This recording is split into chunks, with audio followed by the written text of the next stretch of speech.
I gotta say, I'm really impressed with this colony. This colony was started from a supersedure queen, I believe, from a supersedure queen last year. I screwed up a requeening and they superseded and it was a big mess. And I didn't have high hopes for that queen because I didn't think she mated well. I wasn't sure if she mated well, but it looks like she's mated well. She's doing well. That top box is full of bees. This bottom box is full of bees. And I wish I had another hole in that. I do. Let's just see. I'll just blow in there and see if I can hear anything. Oh yeah, they're in there. I can hear them buzzing right there.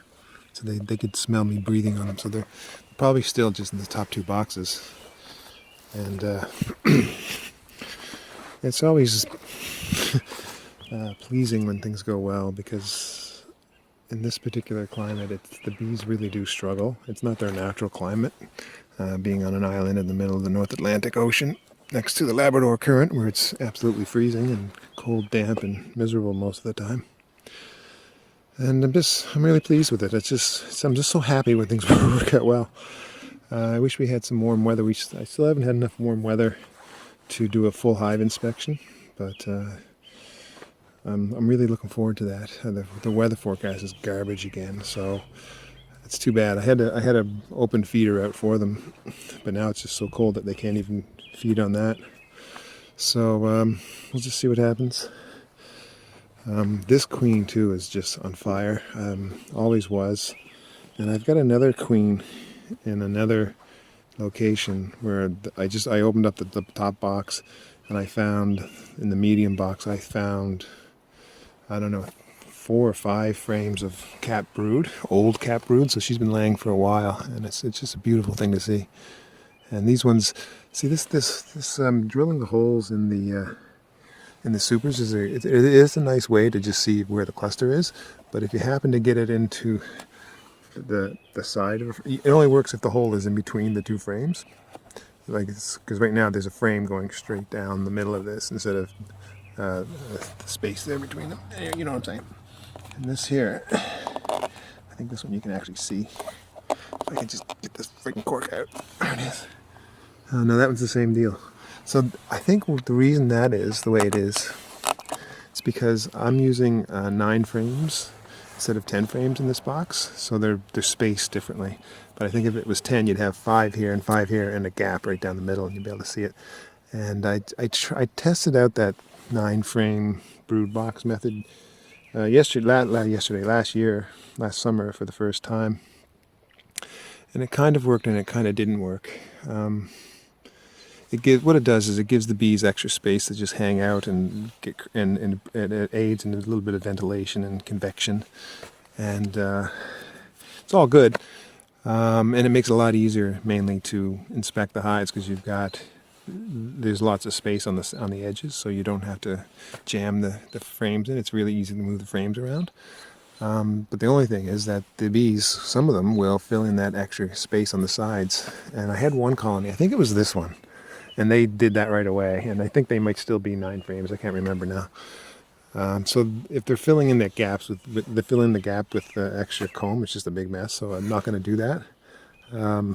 I'd rather put in what some people call dummy boards, and they're basically it's half the width of a normal frame, and it's just a board shaped like a frame, and you put it in, and it gives again it does the same thing as creating extra. It just basically creates extra space for if the bees are crowded, they'll come up on the extra space that's created by these half frames basically on the side.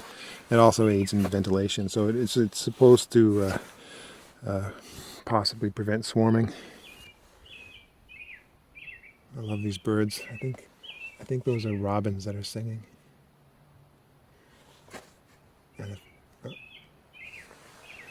they're up there somewhere.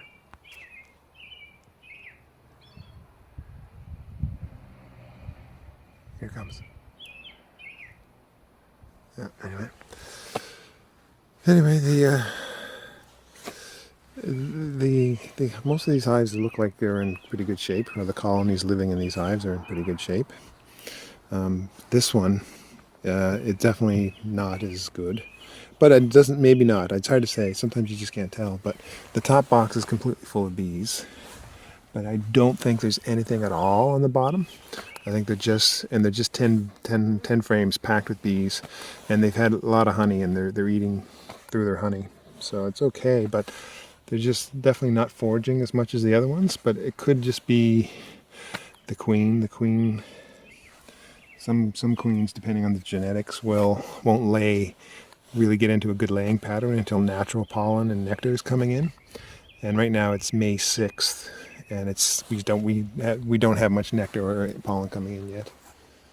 I think the willows are just starting to blossom. You're seeing the pussy willows, and then they get all fuzzy and they become big fuzzy willows. And those are a big hit. And they're starting to come out right now, but it's so bloody cold that the bees can't get out and come out and get it. So I've got basically a feeder inside this hive. Let's see if I can take a look. Well, let me just plug up that hole.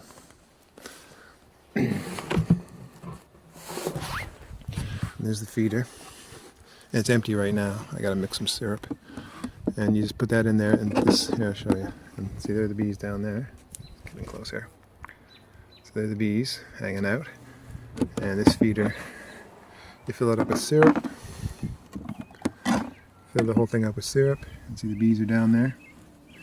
And they come up over there. And then this all gets filled with syrup, and this keeps the syrup down. And they just drink the syrup through that little thing there. And then it's a really nice syrup, really nice design, simple design. Costs too much money as usual, like everything in beekeeping. But it's really great. It sits right on top of the brood nest, so they're heating that syrup, which means they can access that syrup easily, even when it's cold outside like today. So I'm going to give them some syrup, just because I'm not sure. They seem the weakest. This seems like the weakest colony right now.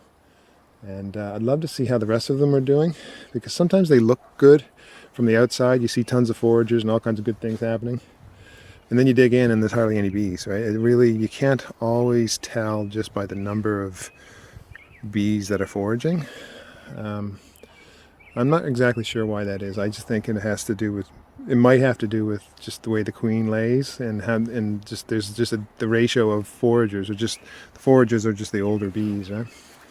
And so there's no young bees, and you open it up and there's no brood, but there's all these old foragers banging around.